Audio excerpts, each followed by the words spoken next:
and we're good to go. All right, so today we're talking about basically putting this diagram together. So I'm gonna go ahead and open up Photoshop and just get right to it. Obviously, the first decision we can make is, did I use a 12 by 12 or did I use a 12 by 18? I'm gonna use Wilson's today just because, again, I see some errors that, of course, the magic of Photoshop can fix, because Wilson might not have only been the only one to maybe accidentally forget that really important part of scanning. Make sure, especially with trace paper or vellum, guys. Vellum for sure.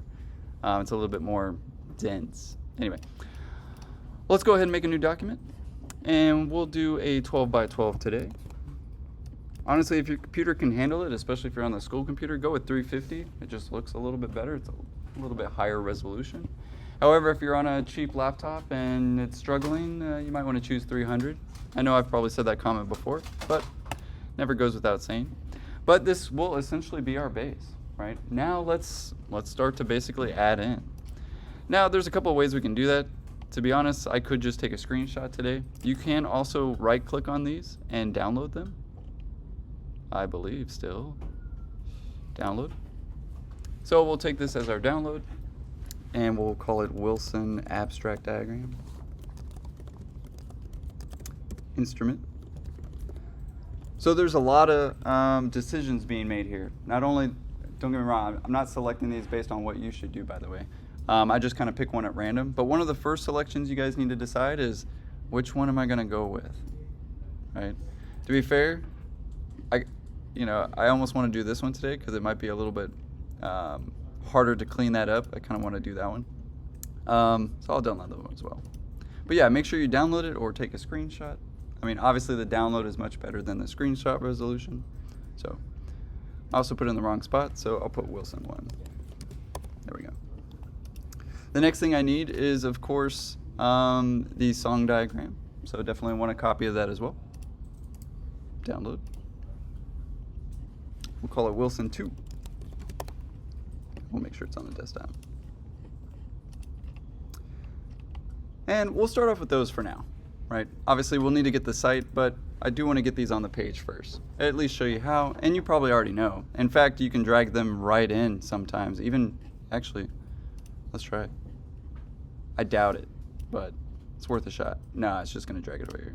Yeah. It was worth a shot. So you can't drag it from here. But in our case, we can go to File, Place Embedded. You can place link too, but again, place embedded is definitely stronger. We'll go with desktop, and in our case, I'm pretty sure you can put both at a time. Nope, guess not. It's okay. But again, as you place them, they will come in as new layers. So that's looking pretty good. By default, it goes into a transformation mode and asks you, hey, how big do you want it? We can always change that, obviously, since it's a layer of its own. Is it really hot in here? Is it like getting hot in here? Anyway, they've been like changing the AC. I don't know if you guys have noticed, but like some rooms like our studio that were way too cold and like literally 40 degrees every day, it's finally a normal temperature. So nicely enough, now my students are coming to studio. Anyway, next one, let's put that second one in there. So place embedded. I'm gonna turn my screen as well. Oh, I think I already got number 2. My bad. Well, let's get number 1 in there. Sweet. So this will be my setup for my first diagram. However, you may have noticed we need a site selection, right? So we need to not only select the right abstract diagram, we need to select the right location. So we'll go to Google Earth for that one.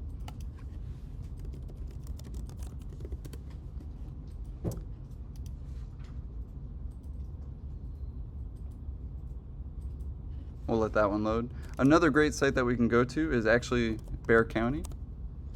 The contours and hydrology map. Contours and hydrology map. Right there. I also have it on Miro at the very top. Yep. So I know you guys were all like suddenly trying to write that one down. Nicely enough, Bexar County has been, I don't know how much money they spent on this, but they literally got every single waterway, contour, tree, everything of Bexar County. I don't know if that's creepy or good, but it's definitely useful, at least in terms of San Antonio. However, as soon as you reach a county line, my goodness, like, damn it, especially at a project right here, you literally have to go out there and get the contours of it. However, in our case, it's a pretty specific spot. And more or less, you'll see what we see on here as well. Oh, all the topography lines and all of the elevation levels of the entire park, which, by the way, costs big money. You know what I'm saying? Like, a surveyor does this for $1,000 at a time, just like one little acre, right? So imagine what that actually costs for Bexar County. Anyway, this was actually all GIS surveyed stuff. It took 10 years to compile, and I really wish they would do it for the rest of Texas. But that being the case, one of the first things that we need to decide is actually where do we want to potentially put this pavilion. Now, what you actually want to refer back to is the feeling of when you were at the park. Maybe you select something because of its privacy. Maybe you select something because of its openness. Maybe you select something because of its juxtaposition between the trees. Maybe you select the trees themselves. I don't know. Potentially, I guess you could have a pavilion in the trees. It might be a little weird, but we can't really get rid of too many trees. In fact, it's known as a heritage tree, and they'll get this little tape measure, and if it reaches 27 inches or more, it's called a heritage tree. Can't cut it, can't move it, can't do anything, especially in the state of Texas, especially in San Antonio, and especially in Austin, right? So, don't get me wrong, we don't have any trees here. So, we need Google Earth. And we'll just use this one for today. On the world's slowest internet, especially, you'd think with nobody here at SAC, it would go faster. Let's not go to Africa today.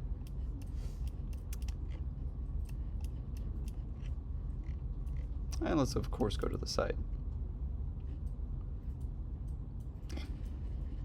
Now, I've gotten no issues with the browser. However, when we make a certain measurement, it does kind of some weird things. So for instance, it's usually in meters at first. I know you can change the units, but to be fair, I still don't know where they are. It might be in here now. Let's see. There we go. Obviously, imperial in feet. It's definitely a game changer there. So do make sure you do that first. I can't tell you how many times students accidentally do 192 meters, and it's like, that is not 192 feet. So do make sure that you make a selection. So in my case, maybe, I'm kind of doing Wilson's project, and again, not like for the sake of what Wilson should do, but more or less maybe how you should start to think about this. So for instance, I might realize, hey, this is some really big open space, and actually there's this kind of unique situation with the circulation happening. I also noticed that it's pretty close to the parking, so that might not be ideal either, right? So for instance, I know parking lots are kind of loud, noisy, kids opening and closing doors, the sound of cars revving up might be really conducive to having a park pavilion there. Potentially, at least to give you a hint, people will be playing here on your instrument, so we should probably be able to hear them, right? And if they're in constant sound competition of the parking lot, that might not be an ideal spot. The same thing could be said for some other areas, right? So I don't know, maybe there's some potential in this spot. Did anybody go over here and notice just how quiet it was? That there wasn't a lot of people walking around. That might be an ideal location. But notice the pieces of information I'm choosing to understand it, right? Obviously, I'm thinking a little bit of the program, which is why I'm giving a little bit of it away. However, there's actually a lot of random benches out here for, I don't know if you've sat at one, but it's like, I don't know who they were scaled for, but it was like a giant person, because even when I sit at them, I'm like, feel like a little kid. Anyway, again, I wasn't in charge of that, but in our case, they do seem relatively random. In fact, they almost look like I could diagram that itself and even start to understand a pattern or relationship with my instrument or my music. How interesting that might be to connect to this park in a very literal and physical way. Now, yeah, maybe that's it. And you may notice, well, there's not a lot of topography over there. It's relatively flat. I mean, that does technically make things easier, but also equally less interesting on just a flat plane to just have some architecture. Obviously, I'm over-explaining this a little bit so that you guys have these kinds of ideas when you're selecting your spot. However, for the sake of today, I don't know, I may notice that there's a music building here and how fitting it might be to quite literally walk into the park and have a musical pavilion, almost now relating to SAC in a specific way. So again, I'm just trying to shotgun a bunch of ideas at you to maybe start to understand. However, keep in mind, if you have a 12 by 12, you need 192 by 192. Why? Anybody tell me why?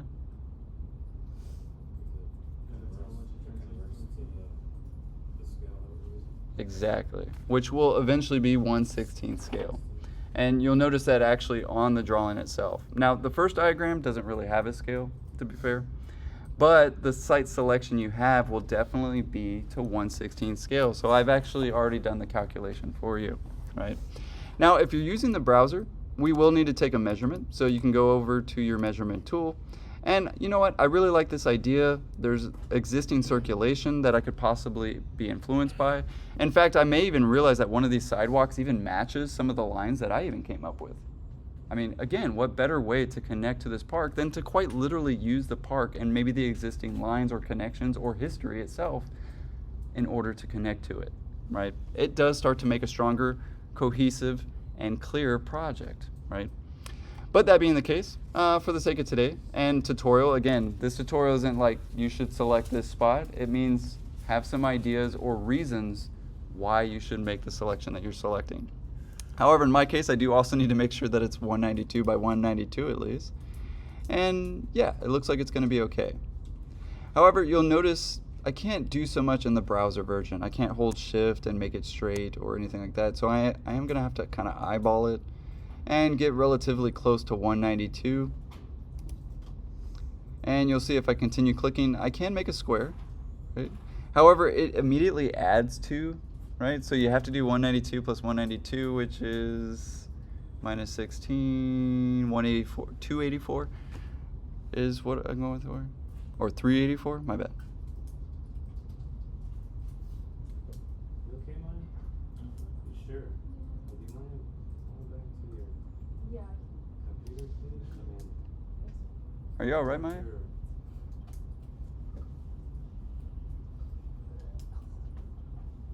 Hey, Maya, I'm going. you okay? Yeah. You're more than free. Don't worry, this is recorded, so if you need to take a step and walk around, you're more than welcome to. Okay. Anyway, so we have our 384, and then as you can see, it's kind of confusing because you do need to add 192 each time, or again, the exact dimensions if you're using that 18 by 12. There's an easier way. And I will say it does require a little bit more work, but honestly, I prefer it, is Google Earth Pro, the actual app version itself. It is still free, but just keep in mind, you'll get a lot of the browser version first before you get, obviously, the actual download. But I would say it's a lot better. So let's zoom into San Antonio.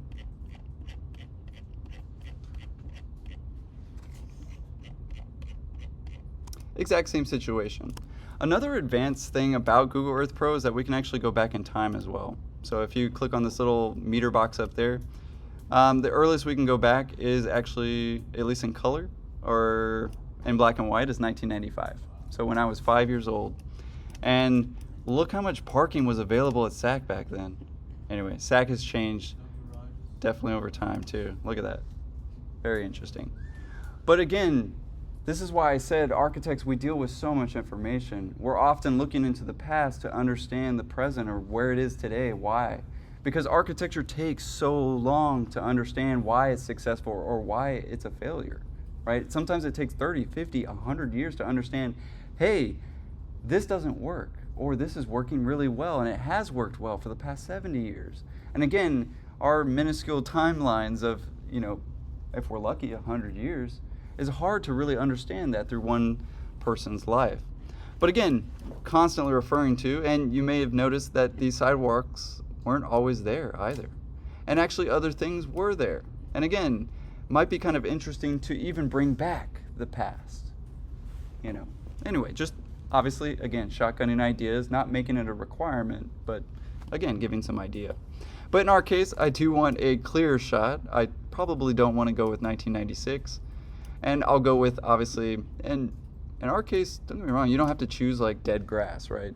Again, another reason why I use Google Earth Pro is very often I can find a scene where it was a spring day rather than a winter day. And these kinds of things, that might be a lot better image than even what's best for today. So February 2024, and obviously, ooh, that one's actually looking really nice in a color scheme anyway. So I'm gonna go with that one for today.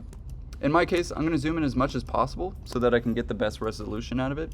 But what's nice, at least about the measurement tool on this program, is you have a lot more options, right? And it's a little bit more accurate. You may have noticed on the browser, it like made these like weird circle things, and you have to go to the midpoint when we take the screenshot. You'll see what I mean. But on Google Earth Pro, of course, we can just select a path, right, and actually make that path. So in my case, a series of dots, and you can hold shift and more or less actually have a straight line. What's nice about that is as soon as you put a point as well, you can dial it in, which again, I just kind of like better. However, it also has 0.2 decimal places, so it's even more accurate. So again, it's an architect's tool of choice. However, as you can see, you can spend here a little bit trying to get exactly 192. It's not super imperative. I mean, fake it till you make it, guys, right? But our next point, more or less, try and get it. And then again, we have the same amalgamation of numbers, so 384. And more or less, I'm just trying to get that site selection anyway. I'll go ahead and close my box. You'll notice that you have to click outside the box and then sort of put another measurement back. However, you can also dial it in. Just keep in mind that 192 plus 192 plus 192 plus 192 is an exact number, right? So more or less, I mean, do your best, right? But if you have to click on the dot and move them around, not a big deal. But more or less 192 by 192. And in my case, make sure that it's a completely flat shot, right? Sometimes students accidentally get this as their screenshot, and that's not exactly conducive. I also want two different things for this. So don't get me wrong, I want to save that selection so I can keep it. And, you know, I need that full diagram as well. So I'm going to take two screenshots because I want to show why I selected this part in the park itself. But then I also want to select, you know, and get that to a certain size. So at least for this exercise, I'm going to zoom out a little bit, straighten it up, and you can always click on the north arrow and it'll kind of straighten it back to north. If you're on a Mac, you can do Shift, Command, and the number 4, and you can actually take a screenshot. If you're on a Windows, you can use the print screen button that's found on the keyboard, and of course take another screenshot as well. But in my case, I'm going to go a little outside the park just because I can always Photoshop it. I can't just add more, right? So I can always get a little bit out of it. And in my case, for this screenshot, I'm going to go ahead and get really close and at least get the most detail I can. To be fair, I don't need too big of a screenshot here, and I'll just go a little bit outside of the measurement itself. That way, at least I have some sort of bounding box and understanding. But that's looking pretty good. It's got a lot of detail in there. It's even got the shadow quality, which is pretty nice and kind of hard to come by, honestly, in Google Earth. So there's that. But that's pretty much all we need for that. And to be fair, you could take a screenshot of this one. But again, you're going to end up with these nodes. By the way, if you do this node method, go to the center of the node, not like the outside of the node. Does that make sense? Anyway. But perfectly fine if we do it that way as well. But in our case, we have our next layer that we need. So let's get that layer in there. In my case, I should probably, label these the right thing. So for instance, the instrument diagram.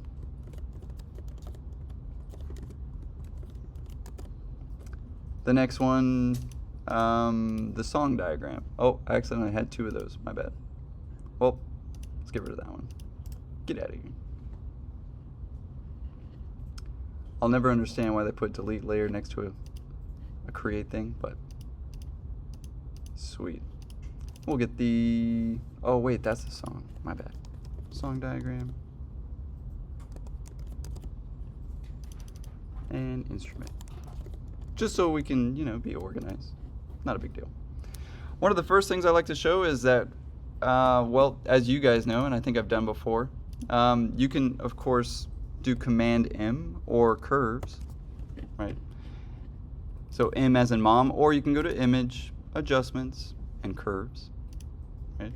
But we can set the white point to this. I'm pretty sure I've gone over that with you guys, right? So, I mean, that's the first thing we can do to make that look way better of a scan, right?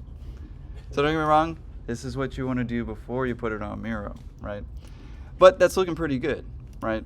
At least, you know, for the most part. It does look like it's starting to lose something. I can't tell if that's actually lost. Of course, you guys will know these better than I do, but for the most part, you can kind of click on the cloudy areas, and it does start to resolve, but at the same time starts to lose some things, so it is a balance, right? You may have to get your black eyedropper tool involved, and of course, pick the darkest space as well. And that comes out a little bit better. However, there's still some refinement, and better yet, there's actually, honestly, an easy way to subtract. The first thing that we can do is actually use a lasso tool, and we can quite literally just trace it. You know, so for instance, if I wanted to get rid of something and make it transparent, I could literally just trace it. Now, to be fair, it doesn't work so well on curves, does it? Because, of course, it's a straight line polygonal lasso tool. So it's not going to do curves all too well. But as you can see, it's theoretically possible. Please don't spill water in my $200,000 room. Please clean it up. And Maya, please get a hold of yourself and come back. Thank you.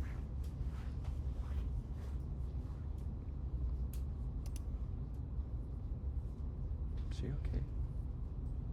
Was she like this in graphics? She's like drunk. Or tripping balls, man. Wednesday in the drafting room, there was something else. Oh boy. On top of the drafting table, pushing the blue tiles up. It was insane. We might have to call somebody. I don't know if it's like medication. Yeah. Is medication? Does she take medicine? Because I was gonna tell us we should tell her. I mean, totally for educational purpose if you're listening to this recording, but okay, good. She's anyway, back to the subject. In our case, I can select these things, and I totally messed up my selection. That's okay. I can do Command Z, and I can quite literally delete it. So you'll notice in Photoshop, remember how I said something might need to be a smart object or it might need to be rastered? We definitely still have to do that for each of these layers, especially when you download them back from Miro. But that being the case, you can press OK, and sometimes it'll do it automatically. If it doesn't, not a big deal. You can convert it to a smart object, and you can still actually rasterize that layer. Once you've rasterized that layer, when you hit delete, hey, there's the music. Of course, showing actually the layer underneath it. Now, that was a lot of work to make some transparency, to be completely honest with you, right? To be fair, there's another tool we can use, the Magic Wand tool. To be fair, I do this so many times, I don't know if I told you all these tools yet. Obviously, you can stop me if I'm repeating myself. I've shown you the Magic Wand tool, no? I think I found it. Maybe a little bit, right? Just to recap it, it is one of those cool tools that is based on a tolerance. So you'll find this tolerance number up here. So usually by default it's set to 32, and basically what that means is whatever you click on is a certain pixel. It has an amount. It's either a white or black or has a certain color, right? And that 32 represents, well, the 32 closest pixels around it, I'm also going to select. So if that number's higher, it's going to select more. If that number's lower, it's going to select less, stuff that's kind of closer to it. So for instance, if I wanted all this white space, I could click on that white space, but you'll notice, yeah, for the most part, it got it, right? However, if it's something like 2, you'll notice when I click here, oh, it actually gets everything except it doesn't get as close to that line. You guys see that? It kind of picked up kind of the blurriness. Let's look at that a little closer. So like 64.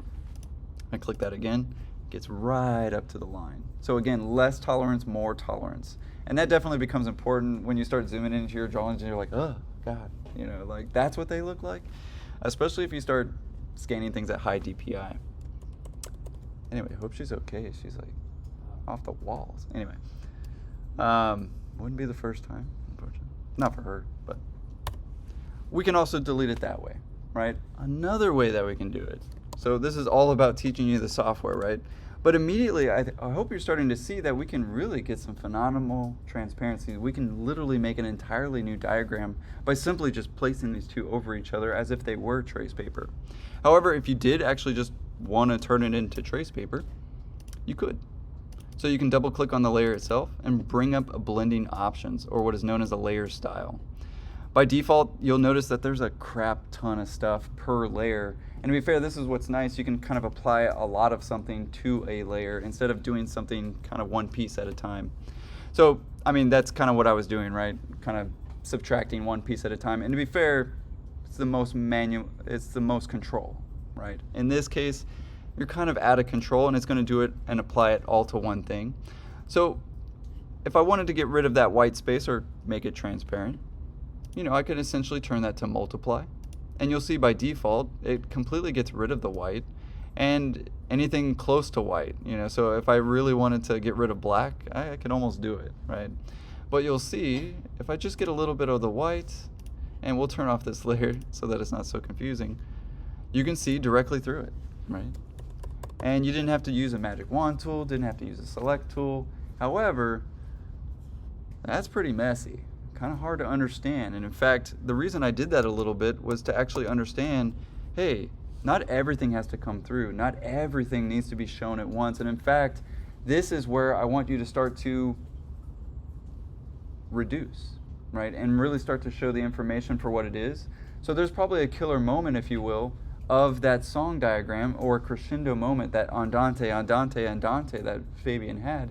Maybe that's a key component, and maybe the rest kind of starts to fall off the edges, right? But that being the case, maybe actually Wilson sees he wants actually this dedication to white space, and that's okay too. You can actually leave things white as well. But that being the case, that's really just the technicalities of some of these layers. Let's get some more layers in. After all, we do need our site, and it is already technically to scale because it is at 192 by 192. So in our case, we'll go ahead and embed. And let's take that screenshot. I don't think that's the right screenshot. For some reason, mine go over here all the time. There we go. Let's take that one and get it in there. For the most part, I'm going to line up my my red lines as much as possible. And yeah, you do want to stay in a proportion. However, keep in mind my square is a little off, right? So in my case, I want to do my best, right? Don't get me wrong, it's okay if it's a little too big, it's okay if it's a little too small. If we can notice, that's where it's wrong, right? But if you are able to get rid of, obviously, the red line a little bit, and to be honest, you can hold Control or Command, and you can actually stretch some of these things. I don't know if I went over that with you guys, but you know, we can technically stretch these things, and that's how we make different angles and things like that. Again, relatively, we want it to be flat. But once we found it in a position and I got rid of most of that red line, I'll go ahead and hit enter, and it's starting to look pretty good. However, we also want the topography, right? I mean, what use is just this random site? And to be fair, it actually kind of looks flat, and I don't think it actually is. So in my case, I want some more information. I'm going to head over to my wonderful document.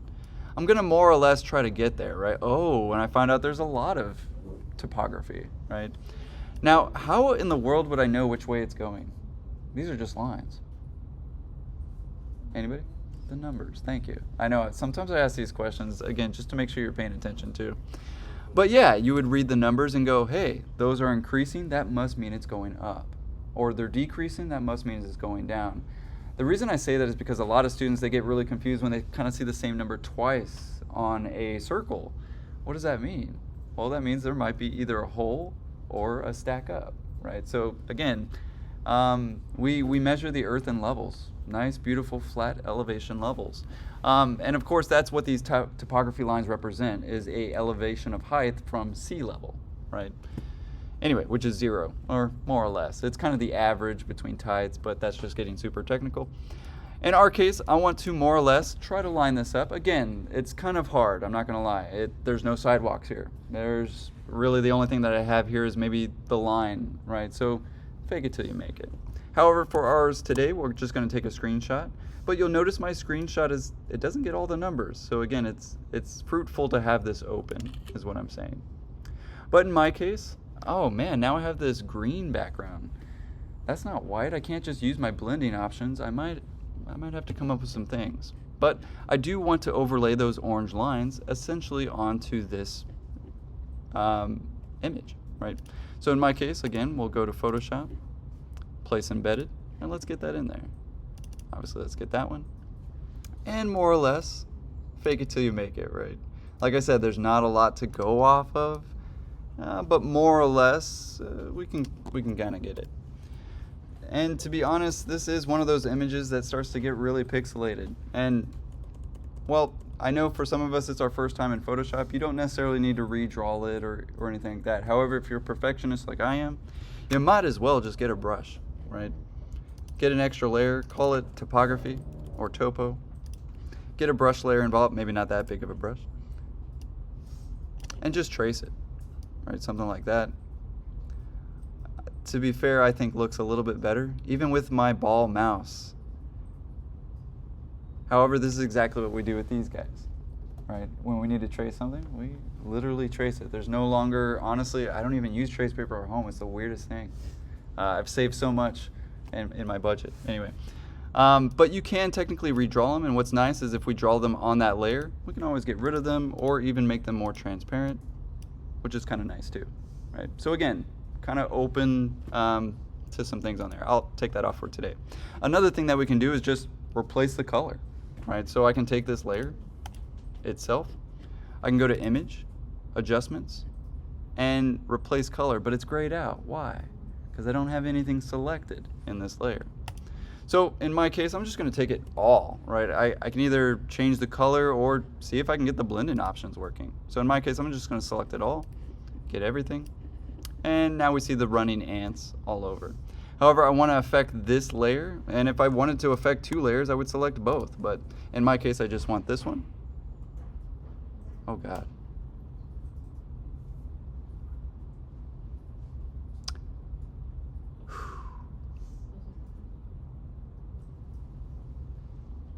Maybe she can watch from the windows.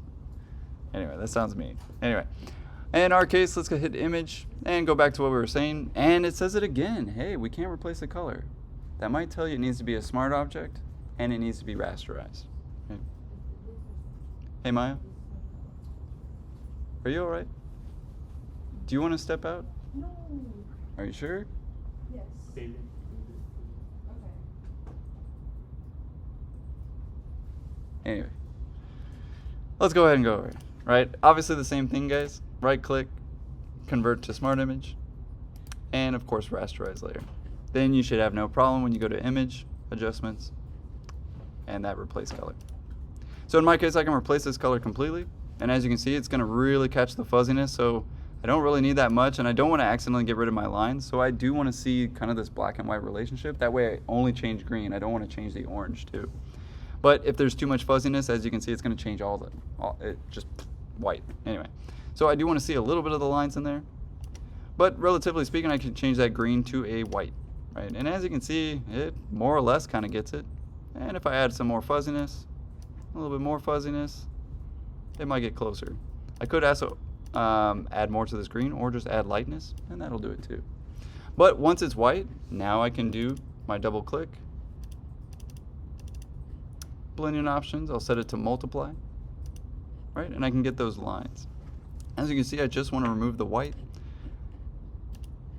And right now it is at 100% opacity. It's like I can barely see it. And it's there. So I might need to actually dial this one back. Give it a little bit of transparency as well. Oh, okay, now we're starting to see a little bit of everything. Now that's a lot at once, so I don't want to scare you away. So let's do it one at a time, but let's blend those first, right? Blend one thing at a time, right? I know, right? More or less, that is kind of what we're going for. However, keep in mind, your 12 by 12 abstract diagram doesn't have to be the same as the whole page. In fact, now that would mean that it's a gigantic pavilion. So we don't want that. But we'll do it one layer at a time. And I would say if you're fair with what you got, you can also merge layers. So we can put those together. So merge those two layers and we'll call it site. The site is more or less probably going to go at the bottom, right? Just because everything's kind of going on top of the site. But again, I'm going to deselect, so Command D or Control D, and I can get those running ants to go away. I don't necessarily want to always have something selected while I'm moving parts. Obviously, when you select something and you move it, it will only take that selection, by the way. It's kind of cool, useful sometimes, but not all the time, and very often you can accidentally mess up your drawing. But in my case, that's looking pretty good.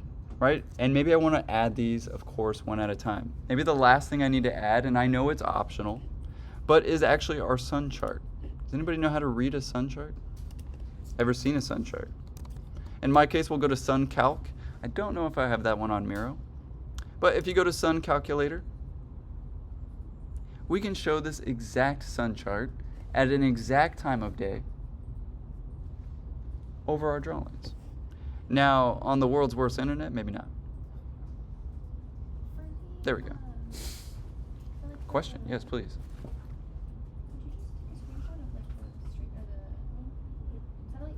Yeah, you could.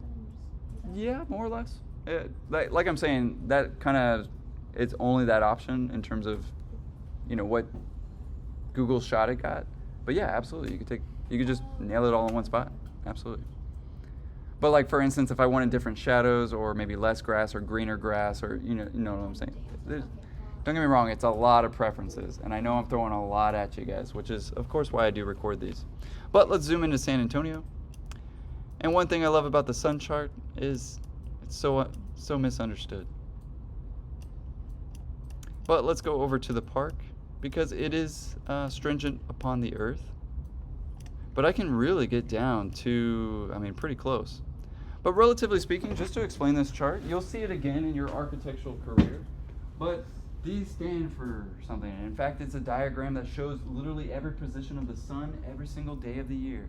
It's amazing. And you know what? Next year, it's going to do the exact same thing. In fact, for the past 3,000 years, there's been absolutely no parallax whatsoever. It does the exact same thing. We've made incredible post-dictions to the sun, right? We know exactly at what angle it is to the observer every single day. You might have even noticed on your way to school that the sun takes a little bit longer during the winter to come up, doesn't it? Right? It's a little bit colder because the sun isn't in the sky as long as it is in the summer, those long summer lit days, right? In fact, without the time difference, you might not even notice, right? Don't get me wrong, I think that the time difference sometimes is really just to kind of throw off our circadian rhythm, but that's just me. In our case, though, it does show us today, literally right now. And if you were to go outside, get a compass, and take your elevation angle, you would see that the sun is in this exact location, at least on a general day. Obviously, if it's raining, you could have some refraction. The sun could be in a different technical spot, right? However, what's really interesting about this is it's an absolute tool to understand where the sun is going to be in relation to us. So again, hey, is the sun ever going to be in the north to you? I see Fabian go, no, why not? Because it's not on the chart. Honestly, if you see the sun in the north, we should all be panicking, right? Because it means something is completely off, right? In fact, I don't mean to be a conspiracy theorist, but for a long time in 2024, if you typed in two suns, hashtag two suns, because people were claiming to see two suns in the sky, completely blocked. It was very weird. I was like, what? Why aren't we allowed to see two suns? Anyway. But interesting enough, we have the summer solstice line and the winter solstice line. Which one of those arcs is longer? Summer, and that makes sense. The sun is in the sky longer. And the winter? You guys know what this is? It's Christmas. I know that was kind of funny. I was kind of hoping for a laugh on that one. But it really is actually why we celebrate December 21st. It's winter solstice. It's when the sun will stop for 3 days and rise again. Sounds like a similar story if you ask me. But interesting enough, it completes its cycle and of course creates these solar anemonas, right? Again, we could really get into this topic and there's a lot to understand about the sun, and I would say the reason I'm so interested in this topic is because, well, I've had projects where I've had a client go, hey, I want the sun to hit my eyes in my living room at exactly 9:23 p.m. And I'm like, why? And he's like, that's when I wake up. I'm like, all right, you're paying $5.3 million, let's do it, right? And that is, of course, how I did it, right? Is, of course, the post-diction of our sun calc. However, I know it's D1. I don't want to get too much into the sauce. So I will say what we need it for today is really just the diagram itself. However, some of this might be easier said than done. To be fair, that's a lot to remove in Photoshop, and that's not going to be an easy task. I'm going to have to literally sit there and select it. So actually the smart thing to do would be to stay on the same longitude, right? You guys know what I mean, latitude, longitude. Anyway, we'll stay on the same latitude, or longitude, my bad. And we'll go to the ocean, because that is a way easier thing to do. Look at that background. Oh, I can't even go way out into the ocean? It won't let me do it? Okay, it's just loading. But that is a lot easier to change. And I have the exact same chart. So again, these are the tips and tricks you'll learn in Professor Barrett's class, right? I can't tell you how many times I see students like, sir, I'm still erasing stuff. I'm like, why are you making this harder on yourself? Choose a spot that, is mathematically correct. But in our case, this is optional, but I did want to go over it just in case you want to go along with that, because we're going to use this diagram to understand how we should shape our park, right? For instance, some of you guys might realize that you have heavier spots than others and actually could potentially shield from the sun or shield from the highway sound or shield yourselves in a volumetric way. But in that case, again, we'll go to File, Embed, and we'll put that in. Not too shabby. Of course, once you hit enter, it comes in at a better resolution, and that is not too bad. In fact, I'm going to try and do the blending options. I mean, why not? Might save myself some time. Maybe not. Oh, save myself some time. Look at that. Now, I don't need really the whole thing, but it does start to be helpful, and it can start to represent an exact time. Based on this chart, can you guys guess what time it is? That's how crazy awesome this chart is. You can even tell exactly what time. In fact, some monks and of course the ancient people, all they'd have to do is look at a shadow, sundial. They knew exactly what time it was, based on literally the shadow of the sun to a tree. And some of you guys probably know this as well, or your subconscious mind is picking it up. I know some of us walk outside and we're like, it feels like 3 o'clock, right? Especially after the time difference where you're really starting to hyper focus on obviously the lighting situation. But again, if you always know your cardinal directions and you see the shadow at a certain length or a certain time, if it's a short shadow, it's probably summer. If it's a long shadow, it's probably winter. Just generally saying. Now, don't get me wrong, this works in San Antonio here. It works the opposite, of course, in Australia, right? So we have a very different situation. And of course, you can use the sun chart to check that out as well. But again, what this starts to tell us is, we know anything about the west sun is that it's very hot and that there's a lot of heat gain, especially in Texas. So this is going to be maybe our number one solution in terms of maybe what we should block is this heat area, right? We should prepare for some of the days that are going to happen in these situations. In fact, I can put microscopic points or even start to fill it up with points and start to understand different times of day, right?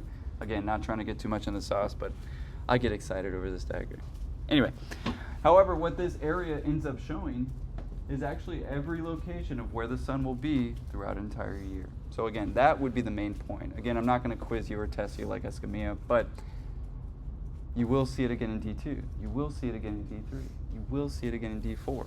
And honestly, every single architectural studio. In fact, some of the best ones that connect to nature, they understand nature, is what I'm trying to say. Anyway. So that's looking pretty good. It is optional, so I'll turn it off for today to make it at least a little bit less confusing. Now, really the last parts of this diagram, don't worry, I haven't forgot about the first diagram. That one's just super easy and we can do it at the end. To be fair, you probably already know how to do it based on doing some technical things in this diagram. But that being the case, let's get this one a little bit ready. To be fair, I might actually want some of the white space around these letters. I might actually want white space and not everything be transparent. So for instance, I can use a straight tool, right? Or this selection tool. If I right click on it, of course I have some more options. Probably not going to use an elliptical on this one. But as long as it's a straight drawing, right, I can actually select this piece. And say I want to keep this area. Maybe I want to keep this intense area and this intense area with a white background. I don't know. Maybe I do. Maybe I don't. In my case, I'm going to zoom out a little bit. That way it's a little easier. I'm going to hold Shift. So you see how it turns into a plus sign? I can add to my selection. I can hold Shift again. I don't know. Just for giggles, maybe I want this entire spot to be still white. Awesome. I'm going to select the inverse because I want to keep this, not erase it. If I just hit delete, it's not going to delete the part that I want. And I accidentally deleted from my other layer. Good. Thank goodness it wasn't on. But make sure you're on the right layer before you hit delete. But I don't want to delete that part, and actually it's telling me I need to make this convert the object first, which is a game changer that we can do that during selection, by the way. That used to not be the case. But if I hit delete, that's the part I wanted to keep. That's not going to work. So in my case, I'm going to right click and select the inverse. So it's going to select everything but those selections. And now when I hit delete, okay, what? Oh no, crap. There was a lot of information I needed there. I don't want to necessarily get rid of it, right? So again, in my case, I won't just hit delete, but I may hit blending options and only multiply those pieces, but it doesn't work that way. Remember, that one goes to all of them, right? So I may need to erase it kind of one at a time, right? Or get my eraser tool, E, and actually, erase it. But what's nice is I can essentially erase anything except those pieces. Now, obviously don't do that, but it's an easier visual expression, right? So there's another option, right? However, for today, and for the sake of time, just because we're getting into the 11 o'clock, let's just go with a all together. All right, let's just get all of it. And as you can see, I can really remove all those imperfection of that white space. That's actually what, because we didn't do the curves yet to this one, so you're actually seeing kind of all the little curves in there. Anyway, but that's looking pretty good. And yeah, maybe I find out that, you know what, I'm going to do Control T for for transform. And of course I can change that. I may actually realize I do want to align to something, and right now that it's ginormous, right? That's probably more realistic in terms of pavilion, no? But I may want to align to something. For instance, I may notice that maybe it's the patterns of my topography, and I'll align to those. Maybe. Maybe I want to be just the opposite and be perpendicular to them. And that's okay too. But make a decision. Don't just be like, I'm just going for something random. I don't know, right? At least have some idea, even if you have to make it up on the spot, right? But that's looking pretty good. So we'll hit enter, and more or less that's looking pretty good. Our next diagram. Oh yeah, we didn't actually finish this one yet. Fair enough. In my case, I'm just gonna fake it till I make it and get rid of a few things. However, you'll see that I clicked on the magic wand tool and it immediately got a different layer. Uh-oh. Make sure you select the right layer, right? Click it again.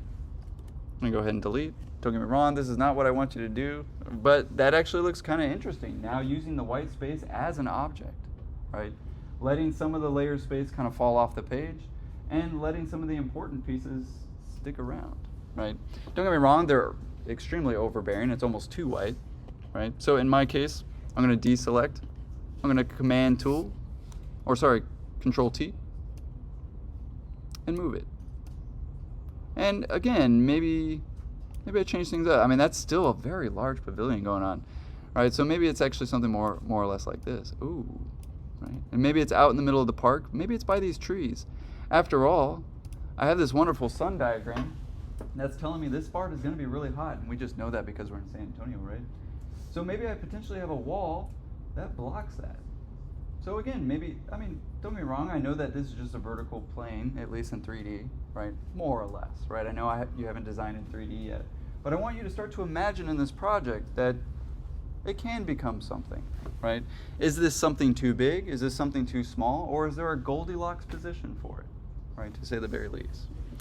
However, the reason we use this tool all together, right, is not just because we're lazy, even though that could be a huge reason too, but that so we can iterate. So check this out. Let's say that was good. I'm done. Maybe this is the position, the spot that maybe the pavilion wants to come from. And to be fair, I'm starting to hide some of my diagrams, so I'm going to take down the opacity a little bit so I can see some of that.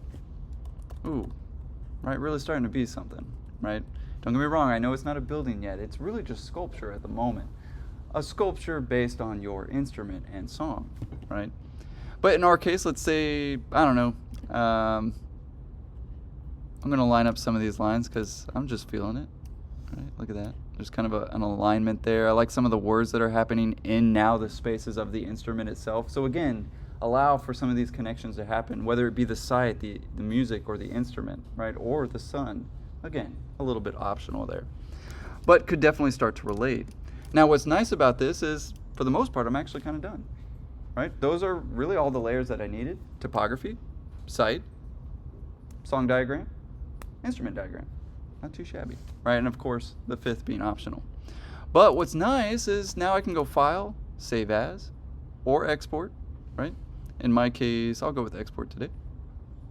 Export as, we'll turn it into a JPEG or PNG, doesn't really matter. And we'll call this option 1. Sweet, we got an option 1. Well, what if while I'm thinking about it, I kind of like this option too. Ooh, actually I really do. Look at that. It's kind of nice, kind of like flowing in now, starts to like bubble us up a little bit, and we still get that potential wall that maybe blocks the sun. Okay, great. Option 2. Sorry, not save as. Go to export. It's changed a little bit. You used to be able to save as a JPEG. I don't know why they took that off, but they did. Export. Export as. And again, option 2. And I could do this all day. But imagine how long that would take me on a drafting table, doing that over and over. Now, don't get me wrong, on the drafting table, I would definitely execute and probably even critically think about my decisions a little bit more acutely, and I should. However, we have an amazing speed tool here, right? Nonetheless, I can turn things at a dime. I can make them transparent at a dime. I can make them interweave with each other. I can bring them back. I can multiply them. I can do lots of things to them, right? And I do think it's important that you at least understand some of these tool sets in D1. That way, when you do get to D2, you kind of have on the back burner, wait a minute, I know an easier way to do this, right? Or a faster, more efficient way to do these things. Don't get me wrong, I think, at least in my humble opinion, analog will always be more beautiful.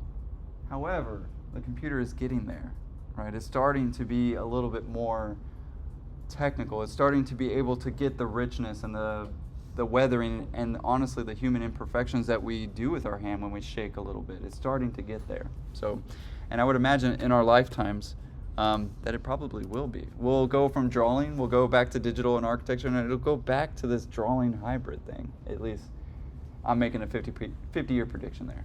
Anyway, but more or less, this is the second diagram. The ASOD, I forgot the acronym. What was it? The AOSAD, right? That is, of course, the diagram I'm looking for. Now, keep in mind, this is just a demonstration of the technicalities. Yours may be very different in terms of the decisions that you want to make and those kinds of things. But let's talk about the last diagram. That one, arguably easier. So in our case, I would probably go with a 12 by 12 piece of paper on that one as well. And that should be, of course, the same for everybody, regardless of whether you have a 12 by 18. This next diagram is probably a 12 by 12 for everybody. So in my case, I'm going to make a new one, do a 12 by 12, 350, sweet, and go ahead and place. Right? So let's get that large one that we got, not that one. That's the one. And more or less, we just need to show the juror the part of the park that we chose. Now, this might be the first decision. I do it last because to remind you that you should do this part first, right?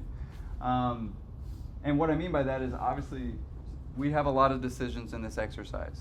Picking the right abstract overlay, deciding what I actually want to show in each of those diagrams. So don't get me wrong, I'm giving you some time, which is why we have Monday as a work day and also the weekend, by the way.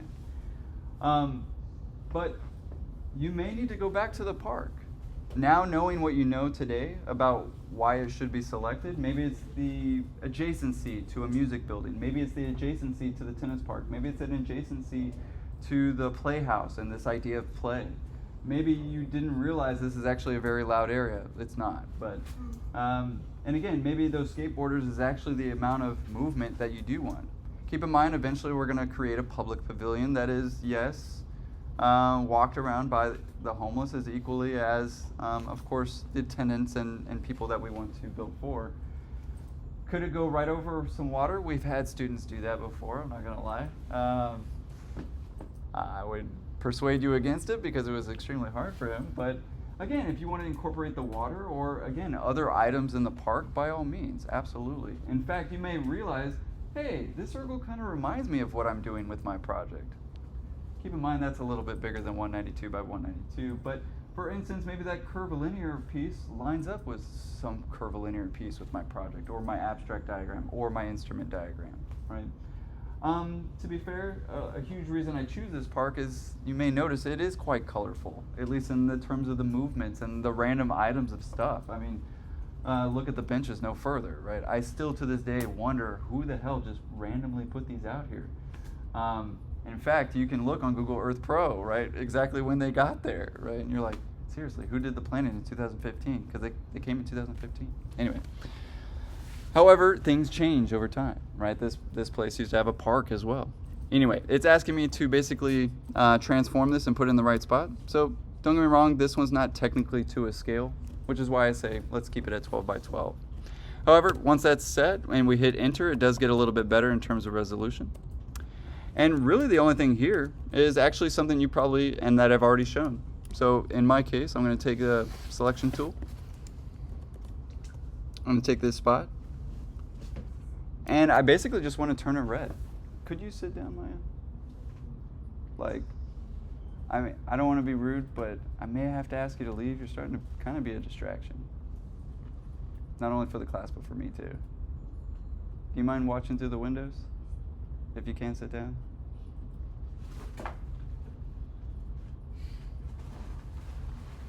Really do appreciate it. Don't worry, it is recorded. But unless you think you can sit down.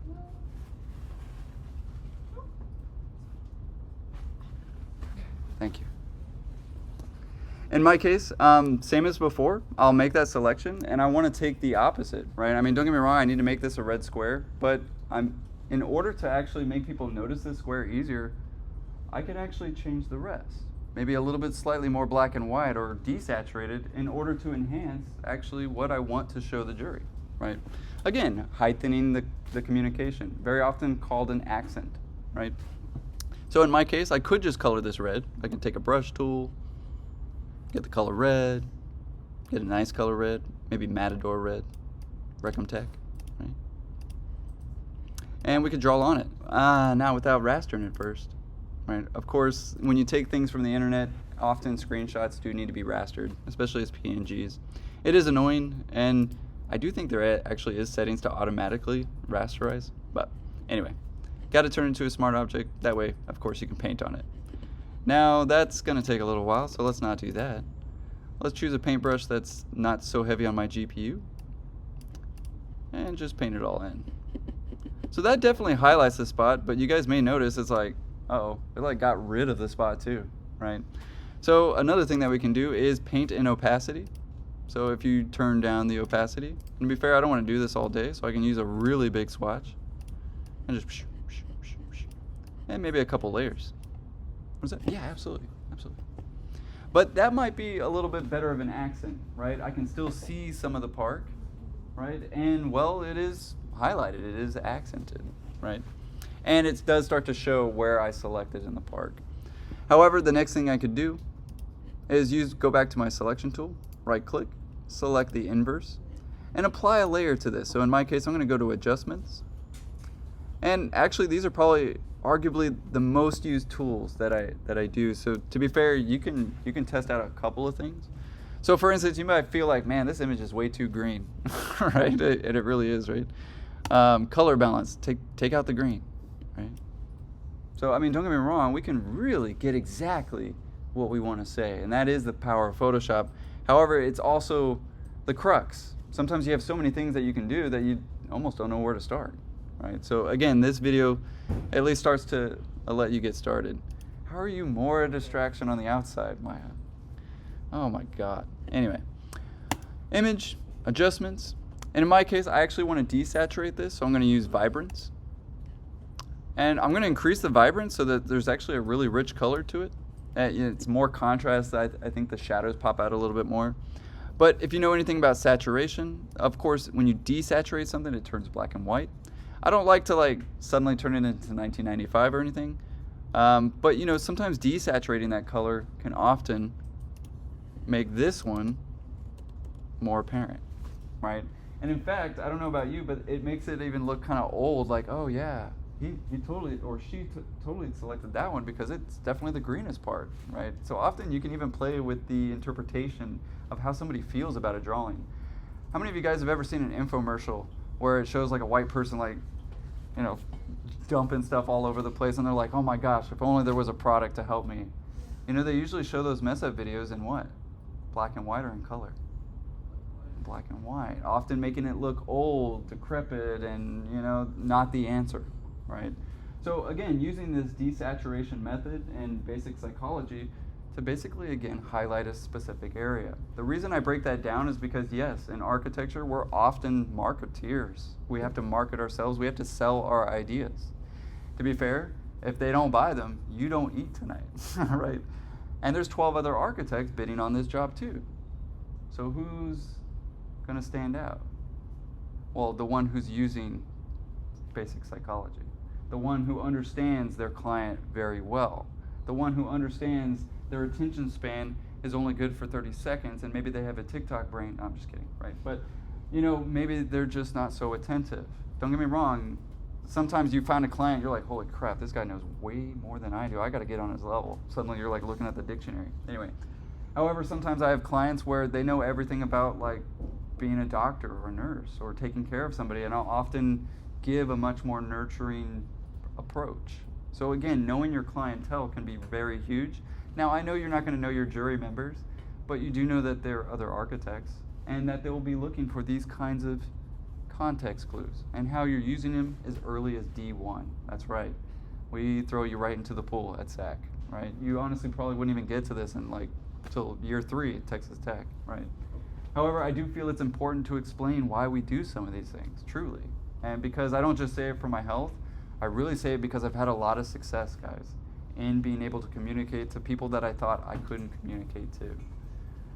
So, that being said, that does end really this proportion of the tutorial.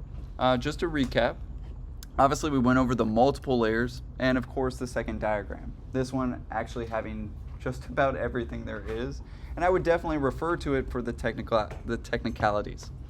However, the second diagram, arguably easier, is just the site selection, but arguably the most critical thought put into it. In fact, it might be even safe to say you might even want to write on the back why you chose it so you can remember. You might need to go to the park later on today and maybe even just brainstorm for 30 minutes in the spot that you're choosing, right? Those kinds of things. But that being the case, I want to open it up to questions. Yes, Wilson? So the elevation drawing we did, does it play to this project? It doesn't, and I'm sorry. It was an experiment so that you start to understand that we draw reality. And don't get me wrong, it wasn't for nothing. Because it did teach you guys, and I'm sure you even had a little bit of a revelation like, whoa, this place is bigger than it feels. Hopefully that was the case, because that was kind of the intention.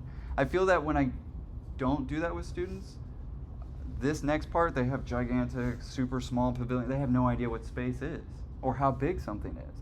They're like, yeah, this is about 50 feet. And it's not. It's like 20. You know what I mean? So don't get me wrong. I do that a lot in my design studios. I often like set you up for failure, but it's not really for failure, right? However, to answer your question, yes. That diagram falls by the wayside. It's okay. It'll live on Miro, and more likely than so, we'll print it out so that we can represent to our jury members that we know scale. Those kinds of things. Plus, you're going to end up drawing a section at 1/16 for this. So it might be nice to kind of have that already and be able to trace it as well. So maybe, in fact, it isn't for nothing. Good question. Any others? Yes, Jim. This is Wednesday? Next Wednesday. Next Wednesday. Yes. We don't have to use the same, like, part of the park that we took the photos in. Correct. Yeah, it doesn't. That's why I was saying you could like be like, whoa, this is where we're going with it. I got a whole different idea now. You know, so that's definitely encouraged too. But yeah, if it happens to be the same, great. If it doesn't, that's okay too. Good question. Any others, guys? It has to be the 12 by 12 or like the 192. Either the 192 by 192 or 192 by 288. And it does it 12 by 18. Yeah, so basically all I did was 16 feet because 16 inch, you know, there's only 16 feet in an inch at 1/16 scale. And well, I have 18, so 18 times 16, 288. I just went ahead and did the math for you. That way there wasn't a lot of confusion. So that 192 by 288. That would be a 12 by 18. That's our site. That's strictly site, and like our pavilion doesn't take up that entire space, right? Correct. Well, it doesn't have to take up the whole space, but that would be your site. Yeah. Relatively speaking, you really shouldn't go above 50% of that site. So your things are going to get smaller. They're going to get rotated. And in fact, that's why I went over a couple of iterations, right? That way, well, let's talk about them on Wednesday. In fact, I know it only says one each, but I would honestly have 2 or 3, right? Especially of the crazy acronym diagram, right? It's a great question though, right? Because we do want to have that discussion on Wednesday, especially when I come back for y'all's class. Already on Miro, right? Let's just pin them to Miro. You don't need to print these out, both of these 2 diagrams. You don't need to scan anything. Potentially this could all be done in Photoshop. Another thing to be said, don't get me wrong, I don't encourage this. You should be starting to learn Photoshop. However, it feels really mean to just go, no, you got to be in Photoshop now. Theoretically, you could still do this by hand, right? If you want to print out the layers, you want to get trace involved, you want to stack all that together and scan it, that is an option. Arguably, more work, but it is technically an option. If you're just absolutely terrified of the computer, I completely understand. I was too. Honestly, when I was at SAC, guys, we didn't even touch the computer, right? And that was really bad when I got to Texas Tech, where they literally ripped off my drawings off the wall and said, we only use computer, right? So don't get me wrong, I'm not going to rip off the drawings off the wall today, but somebody might at the next school you go to. It's very true. So use this time wisely, especially while it's just simple D1 and it's not for the real monies, right, in the real world one day. So, great questions. Any others, guys? Fair enough? Let's get out of here. It's Friday.